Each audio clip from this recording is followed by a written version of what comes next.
और गुजरात तक बारिश और बाढ़ से कोहराम मचा। इन 8 तस्वीरों को आप देख लीजिए और किस तरीके से जल प्रलय इन सभी इलाकों में देखने को मिल रही है। ये देखिए आप, उत्तर प्रदेश में ये एक एक करके हम आपको अलग अलग जिलों की तस्वीर दिखा रहे हैं। गोरखपुर आप देख लीजिए किस तरीके से नाव का सहारा लेना पड़ रहा है। उत्तर प्रदेश का ही एक और जिला कुशीनगर, ये गोरखपुर से सटा हुआ इलाका है। देखिए वहां पर भी कैसे रिहायशी इलाकों में पानी भर गया। अब आपको गोरखपुर के अलावा पीलीभीत लिए चलते हैं। पीलीभीत में तो बहुत ज्यादा हालात बिगड़ गए हैं। हरदोई में देखिए आप, बारात निकाली गई है 2 किलोमीटर पैदल चलकर। बिहार में उत्तर प्रदेश से सटा हुआ, वहां पूर्णिया में देखिए किस तरीके से बांध टूट गया है। बिहार में देखिए ये अब नाव का सहारा लेना पड़ रहा है, तब तो लोग चल पा रहे हैं। रोहतास की आप तस्वीर देख लीजिए। वलसाड गुजरात में एम्बुलेंस बीच पानी में फंस गई है।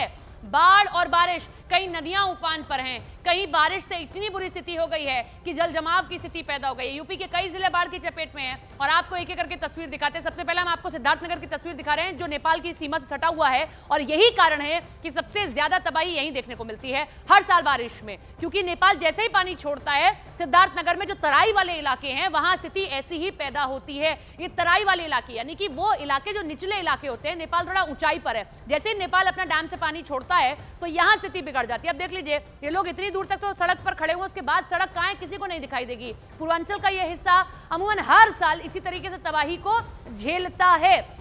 ये पूरा इलाका तराई वाला इलाका कहा जाता है, जहां निचला इलाका, जो भी इलाका निचला इलाका होता है उसे तराई का इलाका कहते हैं। और सिद्धार्थनगर का ये इलाका हर साल ऐसी ही बेबसी को देखता है और इस तरीके की तस्वीर वहां से निकल कर आती है जब जब नेपाल ऊपर से पानी छोड़ता है। तो ये सिद्धार्थनगर की तस्वीर आपने देखी। अब सिद्धार्थनगर में इस समय बाढ़ से इतनी बेबसी है कि घाट, शमशान घाट पानी भर गया। ये देखिए इलाका टापू बन गया।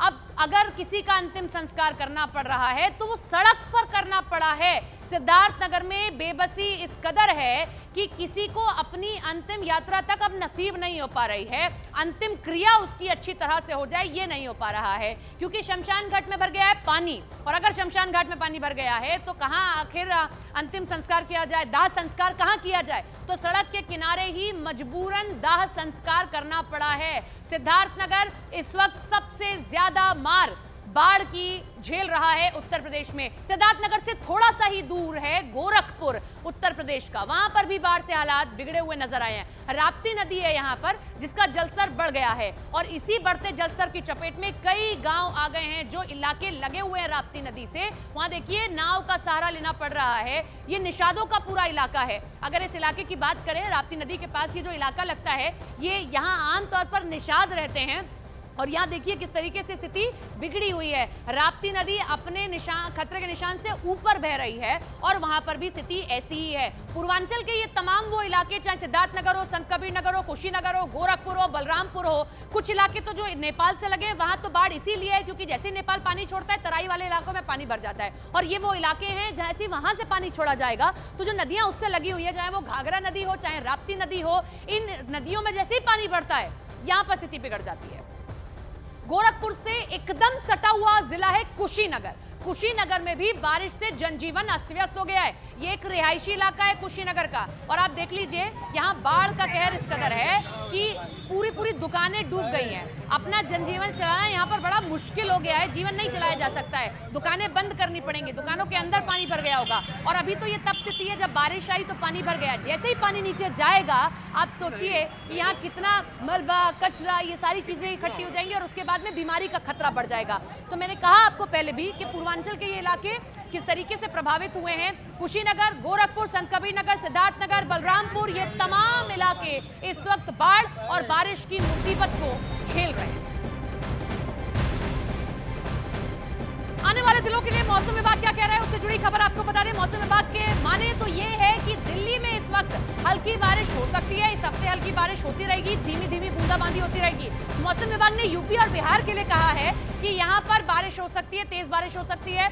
यूपी बिहार में अगले 4 दिनों तक मूसलाधार बारिश हो सकती है। मौसम विभाग आगे ये कहता है कि पूर्वी उत्तर प्रदेश से लेकर पश्चिमी उत्तर प्रदेश तक 16 जुलाई तक बारिश का अलर्ट है। अब पहाड़ी इलाकों की बात करें, पहाड़ी इलाकों के लिए मौसम विभाग का यह कहना है कि हिमाचल प्रदेश में अगले 3 दिनों तक झमाझम बारिश हो सकती है, ये स्थिति है। और हरदोई में आपको दिखाते हैं किस तरीके से कहर बरपा हुआ है। 2 किलोमीटर पानी में चलकर बारात को ले जाना पड़ा है। हरदोई में एक बारात निकाली गई जिसमें दूल्हा और बाराती पानी में पैदल चलते नजर आए हैं और थोड़ा बहुत नहीं, 2 किलोमीटर तक बाराती दूल्हे राजा के साथ में इसी तरीके से पैदल पैदल चलकर अपनी दुल्हन को लेने के लिए गए हैं। हरदोई के पाली इलाका है ये। बाढ़ की वजह से कई गांव डूब चुके हैं, लेकिन शादी पहले से निर्धारित थी और कल ही शादी का मुहूर्त। तो दूल्हे के साथ साथ देखिए किस तरीके से ये सभी बाराती हाथ में अपने जूते लिए, सर पे अपना सामान रखे दुल्हन को लेने जा रहे हैं। ये मजबूरी इनके सामने आन खड़ी है कि क्योंकि शादी पहले ही निर्धारित कर ली गई होगी संभवतः, अब शादी को नहीं टाला जा सकता। इसीलिए देखिए किस तरीके से सभी तैयारियों के बीच ये दूल्हे अपनी पूरी बारात के साथ, अपने मित्रों के साथ में इस बारिश के पानी से निकलने के लिए मजबूर हैं और इसी पानी से निकलते हुए वो अपनी दुल्हन को लेने के लिए जा रहे हैं। अब यूपी और बिहार की तस्वीर आपने देख ली, गुजरात आपको लिए चलते हैं। यहाँ पर इस समय बाढ़ की चपेट में किस तरीके से कई इलाके आ गए हैं। वलसाड की तस्वीर आप देख लीजिए, ये हैरान कर देने वाली तस्वीर है। भारी बारिश की वजह से अहमदाबाद मुंबई नेशनल हाईवे पर पानी भर गया और इस भरे हुए पानी में एक एम्बुलेंस डूब गई है। ये देखिए सड़क के किनारे पानी भरा है और इस भरे हुए पानी में एम्बुलेंस डूब गई है। दरअसल हाईवे पर पानी भरे होने की वजह से हादसे में मोटरसाइकिल सवार पति पत्नी की जान तक चली गई है, जिन्हें लेने के लिए ये एम्बुलेंस आई थी, लेकिन ये एम्बुलेंस खुद ही हादसे का शिकार हो गई और पानी में डूब गई। बचाने के लिए आए थे, लेकिन खुद ही अब सहारे की जरूरत पड़ी है। बिहार के सहरसा आपको लिए चलते हैं। हैरान कर देने वाला नजारा यहां से दिखा है। बाढ़ के बीच एक नाव पर सवार होकर कुछ टीचर स्कूल जा रहे थे कि तभी वो नदी में भटक जाते हैं और 2 घंटे तक नाव में सवार होकर यहां से वहां पूरी नदी में वो घूमते रहते हैं। नाव से नदी पार करने में सिर्फ 45 मिनट लगते हैं। बावजूद इसके ये टीचर्स 2 घंटे तक पानी में भटकते रहे हैं। मौसम खराब होने की वजह से नाविक को नदी के किनारे का पता ही नहीं चल पा रहा था, जिसकी वजह से नाव भटकती रही है। 45 मिनट का रास्ता 2 घंटे का हो गया। नाव पर सवार सभी शिक्षकों की सांसें अटकी हुई थीं। हर चेहरे पर भय था, क्योंकि जब तक ये टीचर किनारे न पहुंचते तब तक इनका मौत से सामना हो रहा था। हैरान करने वाली तस्वीरें आई हैं बिहार के सहरसा से, जहां पूर्वी कोसी तटबंध को पार करने के दौरान नाव पर सवार सभी टीचर नदी में फंस गए। धुंध के कारण नाव भटक गया है। सभी शिक्षक है नाव पे और पता नहीं है कि किस तरफ जाना है। कुहासा के कारण पता नहीं चल रहा है नाव पे किस तरफ जाना है। इस तरह से बीच नदी में करीब 2 घंटे तक ये शिक्षक फंसे रहे। कोरोना के कारण रास्ता मिल नहीं रहा था और करीब 1.5-2 घंटा भटकने के बाद हम लोग भटकते भटकते फिर वापस वहीं पे आ गए जहाँ से हम लोग चले थे। सहरसा में कोसी तटबंध को पार करने में 45 मिनट का समय लगता है, लेकिन मौसम खराब होने की वजह से नाव में सवार टीचर भटकते रहे। बाद में काफी मशक्कत के बाद ये सभी टीचर किनारे आ पाए। और इस बीच बिहार के रोहतास में भारी बारिश के बाद झरने का रौद्र रूप सामने आया। कैमूर की पहाड़ी में भारी बारिश के बाद मां तुतला भवानी झरने का रौद्र रूप ये देखने को मिला है। झरने से सैलाब गिरता नजर आया है, जिसे देखकर वहां मौजूद लोग सहम उठे हैं। तो हम 2 तस्वीरें आपको दिखा रहे हैं, झरने ने किस तरीके से रौद्र रूप धारण कर लिया है।